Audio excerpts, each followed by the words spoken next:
സാറിനൊന്ന് കാണാൻ പറ്റില്ല. ഒരു അത്യാവശ്യ കാര്യം പറയാനായിട്ട് കാണാൻ പറ്റില്ല. പ്ലീസ് ഒന്ന് കൈവിട്. ഇവരെ കടത്തി വിടണോ? വേണ്ട വേണ്ട, അവനെയും കടത്തി വിട്ടാരെ.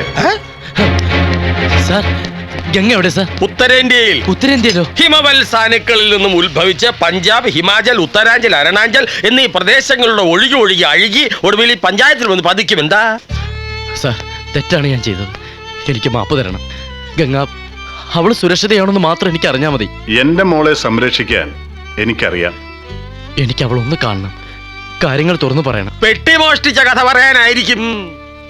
സാർ, ഞാനൊന്നും മോഷ്ടിച്ചിട്ടില്ല. സംഭവിച്ചത് എന്താന്ന് കേൾക്കാനുള്ള സന്മനസ്സുണ്ടാവണം.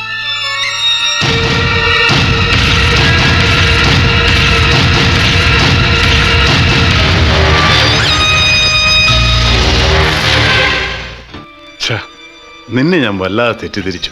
കുറച്ചു മുമ്പ് വരെ എന്റെ മനസ്സിൽ നീ ഒരു ചതിയനായിരുന്നു, കള്ളനായിരുന്നു. ഇവൻ പറഞ്ഞതൊക്കെ നുണയാണ് സാർ, കല്ല് വെച്ച നുണ. Stop it. ഇവനെ പോലെ സത്യസന്ധനായ ഒരാളെ കുറിച്ചാണോ താൻ ഇങ്ങനെയൊക്കെ പറയുന്നത്? ഗംഗ അവളുടെ ഫ്രണ്ടിന്റെ വീട്ടിൽ പോയിരിക്കുകയാണ്. നീ അങ്ങോട്ട് ചെന്ന് അവളോടും നടന്ന കാര്യങ്ങൾ തുറന്നു പറ. അവളും നിന്നെ തെറ്റിദ്ധരിച്ചിരിക്കുകയാണ്. എന്തുകൊണ്ടും എന്റെ മകക്ക് ചേർന്നവൻ നീ തന്നെയാണ്.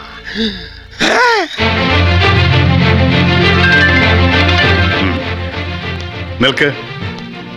രാഘവേന്ദ്ര സേട്ടുവിന്റെ മരുമകനാകാൻ പോകുന്ന നീ ഈ ഡ്രസ് ഇട്ടുകൊണ്ടാണ് അങ്ങോട്ട് പോകാൻ പോകുന്നത്. പരമാനന്ദം, എടോ പരമാനന്ദം, ഇവൻ ഇവിടെ കിട്ടാവുന്നതിൽ ഏറ്റവും നല്ല ഡ്രസ്സ് തന്നെ വാങ്ങിച്ചുകൂട്. പോകുന്നത് നമ്മുടെ പുതിയ കാറിൽ തന്നെ ആയിക്കോട്ടെ.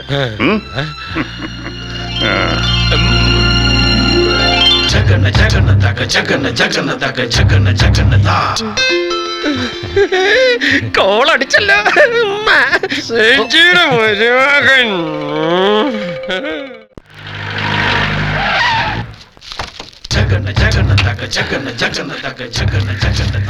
ശ്രീകുട്ടി എന്തി അരച്ചോണ്ടിരിക്കുക? ചരച്ചോണ്ടിരിക്കുന്നു. അല്ല, അവൾ അപ്പുറത്ത് മുളക് അരച്ചോണ്ടിരിക്കുക. എന്താ? അയ്യോയ്യോയ്യോ, മോൾ എന്തിനാ ഇങ്ങനെ പ്രാകൃതമായ രീതിയിൽ കഷ്ടപ്പെടുന്നത്? അങ്കിളിനോട് പറഞ്ഞിരുന്നു ഒരു ഗ്രൈൻഡർ വാങ്ങി തരില്ലായിരുന്നോ? ഒരിക്കൽ ഞാനിത് ഊരിയെടുത്തതാണ്. പിന്നീട് ആലോചിച്ചപ്പോഴാണ് എനിക്ക് മനസ്സിലായത് ഇത് മോളുടെ വിരലിൽ കിടക്കുന്നതാണ് അതിന്റെ ശരിയെന്ന്. കരുണ, എനിക്ക് വീണ്ടും വീണ്ടും വിചാരമുണ്ടായി. എന്റെ മോനും ഇവളും തമ്മിലുള്ള കല്യാണം പറഞ്ഞതുപോലെ നടത്തണം. തന്നെ എങ്ങനെ വിശ്വസിക്കും? ഇനി ഇത് ഊരിക്കൊണ്ട് പോയില്ലെന്ന് എന്താ ഉറപ്പ്? ഒരു ദുർബല നിമിഷത്തിൽ അങ്ങനെ പറ്റി. വേണേ ആരും കേൾക്കാതെ 2 പുളിച്ച തെറി വിളിച്ചു. അല്ലേ മറ്റാരും കാണാതെ കർണക്കുറ്റിക്ക് 2 ചളുക്ക് വിട്ടോ. എന്നാലും ഇങ്ങനെ ചങ്കരിയുടെ വർത്താനം പറയരുത്. അയ്യോ, മുളക് മുളക്. ഓ, കുറച്ച് വെള്ളം എന്താ, കുറച്ച് വെള്ളം എന്താ. കുഴപ്പമൊന്നുമില്ല. മുളക് വെള്ളം. അയ്യോ കരുണ, ഈ വിവാഹം പറഞ്ഞതുപോലെ നടത്തണം. അല്ലാതെ ക്ഷീണിച്ചു മനപ്രയാസം കൊണ്ടായിരിക്കും. അമ്മേ, പാപ്പി ചെല്ലുന്നിടത്തെല്ലാം പാതാളം. ഏത് പാപ്പി? താനാ 8ന്റെ സ്പാനറിങ് എടുത്തേ? 8ന്റെ ഇല്ല, വേണമെങ്കിൽ 4ന്റെ 2 തരാം. ഓ, ഈ ധർമ്മേന്ദ്രയുടെ ചില സമയത്ത് തമാശ കേട്ട ചിരിച്ചിരിച്ച് കഷത്തിൽ നീര് വീഴും. അവൻ ഇവനെന്താ ലോട്ടറി അടിച്ച? ആകാൻ സാധ്യത ഇല്ലായ്മ കുറവില്ലാതില്ല. ഏതായാലും നമുക്ക് കാശ് കിട്ടും. മിസ്റ്റർ ധർമ്മേന്ദ്ര, ആ നെറ്റ്സ് എല്ലാം എടുത്ത് ആ വിൽസ് എല്ലാം ഫിറ്റ് ചെയ്യൂ. ഹലോ, ഇത് പൂർണിമയുടെ വീടല്ലേ? അതെ, ഞാൻ പയ്യന്റെ അച്ഛനാണ്. എനിക്ക് വരാൻ അല്പ അസൗകര്യമുണ്ട്. അവനെ തനിച്ചാണ് അങ്ങോട്ട് അയച്ചിരിക്കുന്നത്. ആയിക്കോട്ടെ. ചെറുക്കന്റെ വീട്ടിൽ നിന്നാ വിളിച്ച്. വേറെ റെഡി ആയിക്കോളൂ, പയ്യനിപ്പോ എത്തും.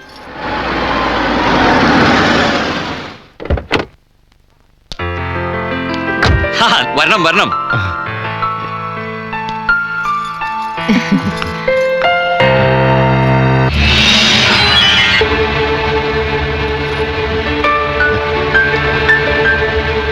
അത് ശരി, താനായിരുന്നല്ലേ ചെറുക്കൻ. എന്നിവിടെ ഒട്ടും പ്രതീക്ഷയില്ല അല്ലേ? കൊള്ളാലോ ഈ വേഷവും പത്രാസൊക്കെ.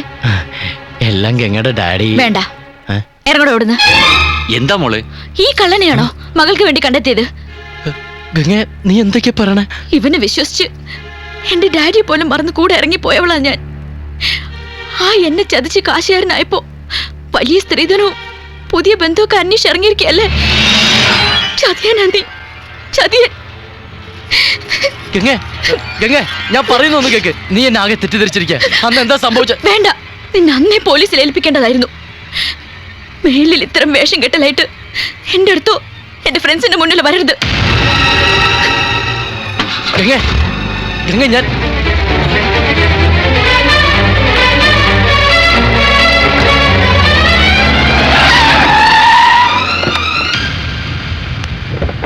പ്രശ്നം ഒന്നും കൂടി രൂക്ഷമായി സാർ.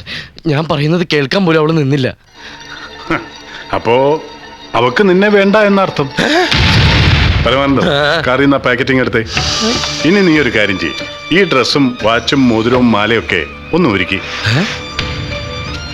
ഇത് നിന്റെ പഴയ ഡ്രസ്സാ. ഊരടാ. സാർ ഈ റൂട്ടിൽ വെച്ച് ഒരിക്കൽ നടുറോട്ടിൽ വെച്ച് എന്റെ ഡ്രസ്സ് അഴിപ്പിച്ചവനല്ലേ നീ? ഊരടാ. നീ എന്താ കരുതിയത്? എന്നെ വെറും ഫൂളാക്കി എന്റെ മോളെ കല്യാണം കഴിച്ച് ഒറ്റയടിക്ക് കോടീശ്വരനാവുന്നു. നടക്കില്ല. ഞാൻ ഈ കഷ്ടപ്പെട്ടുണ്ടാക്കിയതൊക്കെ കണ്ട തെണ്ടികൾക്ക് അനുഭവിക്കാൻ കൊടുക്കുമെന്ന് നീ കരുതിയോ?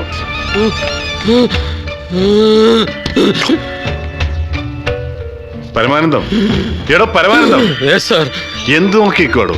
ഈ കാർ എടുത്ത് ഷെഡിൽ കൊണ്ടിടും. എനിക്കൊന്നും മനസ്സിലാവുന്നില്ല. ഈ കാർ എടുത്ത് വീട്ടിൽ കൊണ്ടിടാൻ.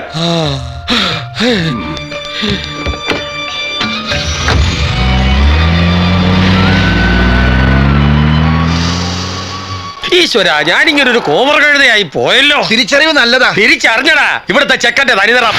എന്റെ മോന് സ്ത്രീധനം തരാനായി തന്റെ അനിയൻ കണ്ടുപിടിച്ച വഴികൊള്ളാം. സ്വന്തം അച്ഛനെ വരെ ഉപേക്ഷിച്ച് തന്റെ അനിയന്റെ കൂടെ ഇറങ്ങിപ്പോയ എന്റെ മുതലാളിയുടെ മോളുടെ പണവും പണ്ടവും അടിച്ചു മാറ്റിയവൻ മുങ്ങി. അനാവശ്യം പറയരുത്. അവൻ ഒരിക്കലും അങ്ങനെ ചെയ്യില്ല.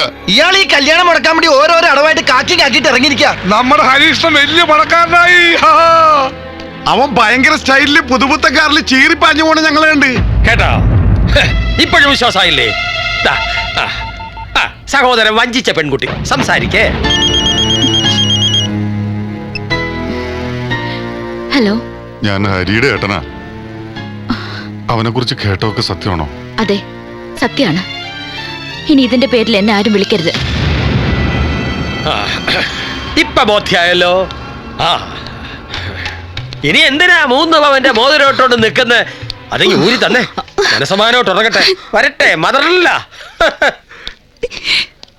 മോളെ,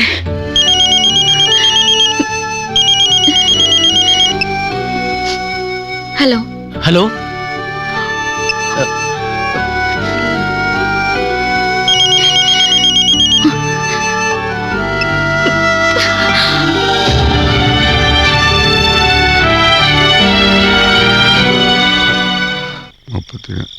അവനിന്ന് 35,000 രൂപ തരുമ്പോ 2,000 രൂപ ഞാൻ നിനക്ക് ഫ്രീ ആയിട്ട് 2,000 രൂപയ്ക്ക് മുതലിക്കൂല. തന്നെങ്കിൽ ഒരു 5,000 രൂപ തന്നെ.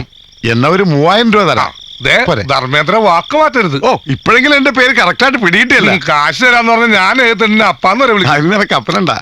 ഹരി, നിന്റെ കറുത്ത കാറിന്റെ നീ അടിച്ചു പിന്നിച്ചു പോണെന്ന് ഞങ്ങൾ കണ്ട്. അതൊരു സ്വപ്നമായിരുന്നു. സ്വപ്നോ? അപ്പൊ നമ്മള് 3 പേരും ഒരു സ്വപ്നം കണ്ടോ? എടോ, ബോംബെക്കാരെ കടിഞ്ഞു പോട്ടാ. ഇത് കാശ് തരാതിരിക്കാനുള്ള ഇവന്റെ അടവാ. ഇവൻ നമ്മളെ പറ്റിക്കാൻ നോക്കിയാ. ഞങ്ങളെ പറ്റിക്കാൻ നോക്കിയാലുണ്ടല്ലോ. ശരിയാ, ഞാൻ പറ്റിക്ക. എല്ലാരും പറ്റിക്ക. നിങ്ങൾക്ക് എന്താ ചെയ്യാൻ പറ്റുന്നത് ചെയ്യ്. നിൽക്ക്. അങ്ങനെ എല്ലാവരെയും പറ്റിച്ചിട്ട് ഈ വീട്ടിൽ കഴിയാന്ന് കരുതണ്ട. ഇറങ്ങണ വെളിയില്. കരുണേട്ടാ, വേണ്ട. കേറി പൊടിയത്ത്. ഞാൻ കൊടുക്കാനുള്ള പൈസ എല്ലാവർക്കും കൊടുക്കും. ഒരു പാവം പെണ്ണിനെ പറ്റിച്ചുണ്ടാക്കിയ കാശ് കൊണ്ടല്ല കടം വീട്ടേണ്ടത്, പെങ്ങളെ കെട്ടിക്കേണ്ടത്. ആരെയും ചതിച്ചോ പറ്റിച്ചോ അല്ല ഈ ഒറ്റക്കൈ നിന്നെ വളർത്തി എഞ്ചിനീയർ ആക്കിയത്. കർണേട്ടാ, ഞാൻ മിണ്ടരുത്. ഇവളുടെ കല്യാണം നടത്താൻ ഇവളുടെ സ്വന്തം ഏട്ടനായ ഞാനുണ്ട്. അതിനൊരുത്തരെ സഹായം ആവശ്യമില്ല. ഇറങ്ങി പോടവിടുന്നു.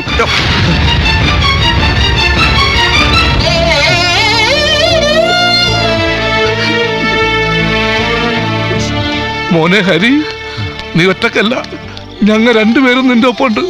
നീ ഞങ്ങക്ക് കാശ് തരാനില്ലേ? അതെണ്ണി വായിക്കാതെ എങ്ങനെയാണ് നിന്നെ ഒറ്റക്ക് വിടുക? ഹരീഷ്ണ, ആരെന്ത് പറഞ്ഞാലും എനിക്ക് നല്ല ഉറപ്പുണ്ട് നീ അങ്ങനൊന്നും ചെയ്യില്ലെന്ന്. നീ എങ്ങോട്ടും പോകണ്ട. ഒരാൾക്ക് കൂടി കിടക്കാനുള്ള ഇടം ആ തിണ്ണലുണ്ടടാ. വേണ്ട ഏട്ടാ. വാ.